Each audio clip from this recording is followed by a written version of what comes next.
Bom dia, graça e paz. Estamos hoje no nosso 49º dia do nosso propósito de leitura bíblica. E programado para hoje temos os livros de Êxodo 18 e 19, Salmos 49 e Mateus 28. Eu gostaria de compartilhar o meu devocional com vocês depois de orar. Vamos orar? Pai amado, Deus eterno, quero te agradecer por mais esse dia, mais essa semana que se inicia. Te agradecer, meu Deus, pela tua bondade, teu cuidado, tua graça, teu amor, as tuas misericórdias que se renovam. Pai, muito obrigado, ó Deus, por essa célula, por esse momento onde nos reunimos, ó Pai, para sermos ensinados, ministrados, discipulados pelo Senhor. Abra nossa mente, nosso entendimento, nosso desejo de te conhecer e prosseguir em te conhecer. Que viemos buscar, ó Pai, esse conhecimento através do relacionamento contigo, em nome de Jesus. Amém? Então eu gostaria de compartilhar o meu devocional de hoje, que está no capítulo 28 de Mateus. Eu gostaria de ler o versículo 19, que diz: Portanto, ide e fazei discípulos. Esse texto ele é muito conhecido e ele está num contexto aqui que tem até um títulozinho que fala sobre a grande comissão. Em outras palavras, a grande missão dada por Jesus a quem? Aos seus discípulos. Quando foi que Jesus deu essa missão aos seus discípulos? Depois de havê-los discipulado por aproximadamente 3 anos e meio. Ou seja, os discípulos de Jesus, eles só foram considerados prontos para serem enviados, ou só receberam a missão depois que eles estavam prontos, depois de haverem sido discipulados por um tempo por Jesus. Interessante, quando Jesus dá essa missão aos discípulos, nós, a partir do momento que nos colocamos na condição de discípulos de Jesus, essa missão se estende a nós. Então, uma missão dada a discípulo, ela é tanto para os discípulos propriamente ditos aqui no capítulo 28 de Mateus, que eram os 12 discípulos de Jesus, mas para todos nós que hoje nos consideramos discípulos de Jesus. É importante a gente entender que Jesus o tempo inteiro ele estava rodeado por multidões. Nós vemos as grandes pregações de Jesus como o famoso Sermão da Montanha, onde havia milhares de pessoas, mas discípulos apenas 12. Qual é a diferença da multidão para os discípulos? Ou, em outras palavras, o que eu gostaria de dizer, qual é a importância do discipulado? O que me faz deixar de ser multidão e me tornar discípulo? Primeiro, uma das características do discípulo é que ele tem um mestre, que ele tem um líder, que ele tem um discipulador. Outra característica de um discípulo é que ele imita o seu discipulador.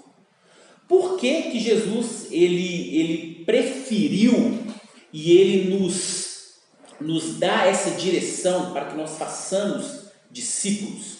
Porque os discípulos eles são imitadores, os discípulos eles têm compromisso, o discípulo tem aliança, diferente da multidão. Aquela mesma multidão, me arrisco a dizer que grande parte, 90% ou mais daquela multidão que experimentou aquele milagre, foram os mesmos que gritaram crucifíquio quando Jesus estava para ser crucificado. Porque eles não tinham compromisso, eles não eram discípulos, eles não haviam sido discipulados. E como tornar-se discípulo? Andando junto, relacionando. Jesus o tempo inteiro estava com seus 12, comia junto com eles, dormia junto com eles, ministrava para eles. Muitas parábolas, Jesus fala que, olha, somente para vocês vai ser revelado. Eu falo parábolas mesmo para que muitas pessoas não venham entender, mas a vocês eu vou revelar. Essa é a importância do discipulado. Davi, ele diz algo tão interessante. Davi, o rei Davi, o cara, o homem segundo o coração de Deus, no famoso Salmo 23, ele fala: o Senhor é o meu pastor. Quando ele fala isso, né, existe até uma interpretação desse versículo, que quando ele declara o Salmo 23, 1, ele se coloca, e todos nós que declaramos esse Salmo 23, nos colocamos na condição de ovelhas. Ou seja, toda ovelha precisa ser pastoreada. Todo discípulo precisa ser discipulado. E às vezes, muitas das vezes, achamos, eu não preciso, eu mesmo converso com Deus, Deus ele me dá direção. E aí, no devocional de hoje, coincidentemente, no capítulo 18 de Êxodo, nós temos Moisés, o cara, falava com Deus. Diz que Moisés falava, Deus respondia, todo mundo escutava. Moisés perguntava, Deus respondia. Mas no capítulo 18, o sogro dele teve que instruir ele a levantar homens da confiança dele, para poder ajudar ele a conduzir o povo, a liderar o povo, a julgar o povo. Ele não conversava direto com Deus? Por que que um homem teve que dar essa instrução para Moisés? Para nos mostrar que até Moisés, qualquer um, precisa estar debaixo de uma autoridade. Precisa estar debaixo de uma autoridade espiritual, de uma cobertura espiritual. Às vezes alguém mais velho, mais experiente, mais maduro, mas todos nós precisamos estar sendo discipulados. Isso daqui, esse momento de célula, onde todos os dias nós nos reunimos, isso é um discipulado. Discipulado se dá dessa forma, mais de perto. Assim eu tenho condições de conhecer o problema de alguns de vocês, né? Girlene, direto, a gente tem um tempinho, direto não, né? Muitas vezes a gente se encontra, conversa, ela tem liberdade para abrir o coração dela, e eu tenho liberdade de discipular. Eu considero a Girlene uma discípula.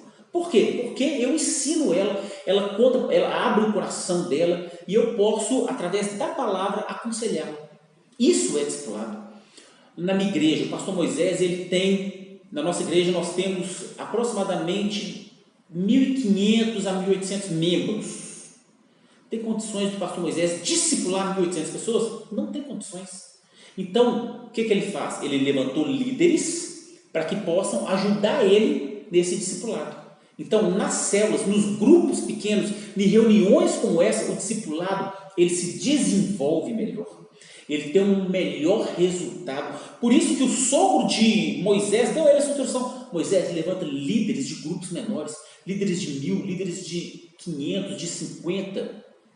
Para quê? Para te auxiliar nesse discipulado. Mas para levantar esses homens, tinham que ser homens de confiança dele. Ou seja, homens que andavam com ele, homens que iriam instruí-los como se fosse Moisés. Quando Moisés fala assim, você vai te colocar como líder de 1.000. O que você instruir, eu dou meu aval, porque eu te conheço, eu te discipulei, você fala como eu falo, você pensa como eu penso, você vai instruir mediante a palavra do Senhor. Assim como eu estou sendo ensinado, assim como eu estou ensinando, instruindo, você vai fazer, porque você é meu discípulo, você vai fazer igual.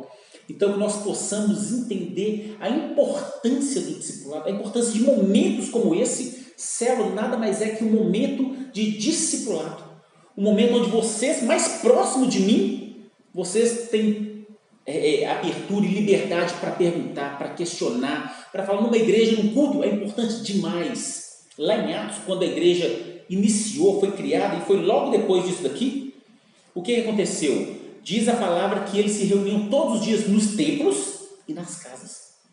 Sim, é necessário para todo aquele ritual que é feito no templo, de adoração, de oferta, de comunhão, aquele é importantíssimo. Mas nas casas também, que é o tempo de discipulado. Nem só nos templos e nem só nas casas, mas nos templos e nas casas.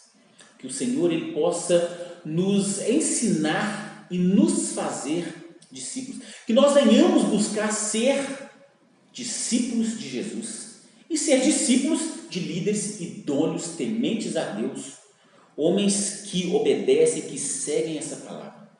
Que Deus te abençoe e que Deus possa colocar esse desejo no seu coração, não apenas de se tornar discípulo, mas também de fazer discípulo, porque essa instrução é para todos nós. Ide e fazer discípulo, ide e ensinai. Amém? Pai, eu te agradeço pela tua palavra. Meu Deus, que o Senhor possa nos ajudar a cumprir essa missão. Essa missão é dada a todos nós, meu Pai, mas reconhecemos que sem a ajuda do Senhor, sem a sabedoria do Senhor, nós não temos condições. Por isso eu te peço, coloque as tuas palavras na nossa boca, que não venhamos falar nada de nós mesmos, mas venhamos ensinar, instruir, discipular, segundo a tua verdade, segundo a tua palavra. Então que venhamos nos alimentar da tua palavra, para termos o que dar, o que ensinar. Te louvo e te agradeço por esse ensinamento de hoje, que o Senhor possa nos dar uma semana de bênção, que possamos testemunhar da boa mão do Senhor sobre as nossas vidas. Oração que te faço em nome de Jesus. Amém? Amém. Graças a Deus, Deus te abençoe e te guarde. E até amanhã, em nome de Jesus.